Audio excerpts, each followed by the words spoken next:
Bonjour. Aujourd'hui, parlons un peu des boissons. Les enfants boivent de l'eau, mais ils sont quand même très nombreux à boire également des sodas, des jus de fruits, du sirop, etc. D'ailleurs, c'est bien simple.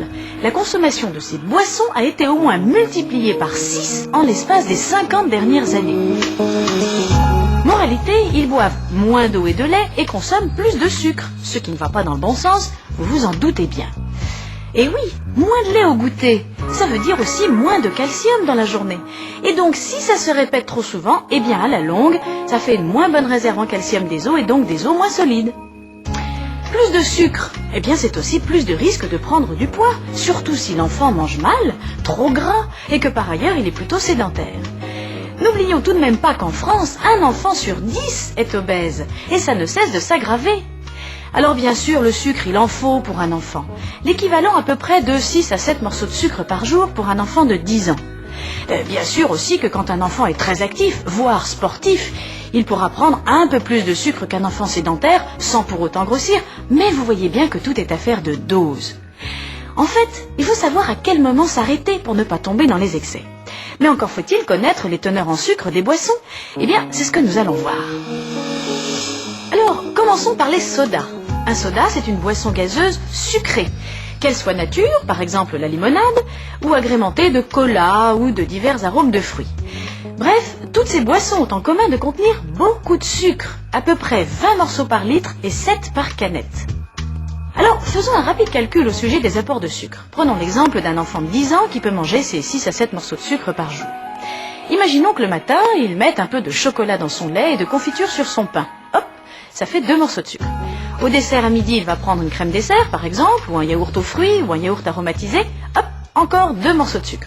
Au goûter, il va prendre 2 à 3 biscuits, ou des petits gâteaux, ou du pain avec du chocolat. Hop, 2 morceaux de sucre supplémentaires. Et ça y est, le compte est atteint. Donc vous voyez que tout ce qu'il mange, ou tout ce qu'il boit de sucré, en plus de tout ça, eh bien, ça va faire dépasser son quota de sucre. Bon, à la rigueur, un petit verre de soda de temps à autre, ça ne pose aucun problème. Par contre, en donner régulièrement au moins une canette par jour, ou pire, laisser un enfant boire à table régulièrement, alors là, c'est beaucoup trop. Donc vous devez habituer vos enfants à boire surtout de l'eau, quitte à boire sucré de temps en temps, bien évidemment, et non pas l'inverse. Car c'est ce qui se passe. On commence à voir le soda sur la table et des enfants qui ne veulent plus boire d'eau parce qu'ils la trouvent fade. Alors là, c'est vraiment une dérive trop dangereuse. Parlons maintenant des jus de fruits. Alors, la plupart sont sans sucre ajouté, et en cela, ils n'ont rien à voir avec les sodas. Pour vous assurer qu'ils sont sans sucre, regardez toujours les étiquettes pour vérifier que le sucre ne figure pas sur la liste des ingrédients. D'ailleurs, en général, ce sont surtout les nectars de fruits qui sont sucrés. Mais les jus de fruits contiennent néanmoins des sucres naturels, comme le fructose et le glucose, qui sont contenus naturellement dans les fruits. Et là aussi, attention à ne pas aller trop loin. 1 ou 2 verres de jus de fruits dans la journée, pas de problème. Mais près d'1 litre par jour, sous prétexte que ce sont des fruits, là ce serait tout de même trop. Alors, mis à part ce petit rappel, le jus de fruits, à la différence des sodas, apporte également de la vitamine C, des minéraux et un peu de fibres. Donc, à choisir entre un soda et un jus de fruits, maintenant je pense que vous savez ce qu'il faut faire. Moi j'adore les sodas, des fois j'aime pas boire de l'eau. Et oui, et il y a même de véritables accros à ce type de boisson. Ils ne peuvent plus se passer de boire sucré. Et c'est là le problème. Heureusement, c'est tout à fait réversible. Vous pouvez l'amener peu à peu à se déshabituer du sucre en diminuant progressivement les doses et en commençant par une mesure de bon sens, pas de soda à table. Ensuite, si il ou elle a l'habitude de boire un soda au goûter, diminuez progressivement les doses plutôt que d'arrêter du jour au lendemain. Ce sera plus efficace. Maman achète du light parce que c'est meilleur pour la santé, il n'y a pas beaucoup de sucre. Mais oui, et c'est une très bonne idée, parce que tout le sucre a été remplacé par ce qu'on appelle des édulcorants, que l'on appelle aussi du faux sucre. Et oui, les édulcorants ont le goût du sucre, mais ils n'en apportent pas les calories. Et quand même, ce n'est pas une raison pour le laisser en boire 1 litre par jour.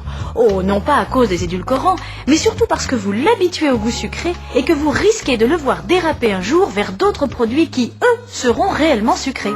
Moi, des fois, à l'école, j'achète un soda au distributeur. Et oui, vous ne pouvez pas toujours contrôler ce que boit votre enfant à l'extérieur de la maison. Pour éviter des dérapages trop fréquents, Le mieux serait tout de même d'expliquer à votre enfant, s'il a évidemment l'âge de pouvoir se servir dans un distributeur, de préférer l'eau et les jus de fruits au soda. Mais vous pouvez aussi lui donner une petite bouteille d'eau à emporter. C'est très à la mode. Et puis entre nous, c'est toujours meilleur que de boire l'eau du robinet dans les toilettes de l'école. Donc en conclusion, bien évidemment pas d'interdiction sur ces produits que les enfants aiment beaucoup, mais de la raison. N'habituez pas votre enfant à boire sucré. Il finira par ne plus boire d'eau, et là ce serait vraiment dommage pour sa santé. À vous donc de ne mettre toujours que de l'eau à table, de réserver les jus de fruits au petit déjeuner et au goûter, sans supprimer le lait pour autant, et sachez autoriser les sodas, mais de façon très épisodique. À bientôt!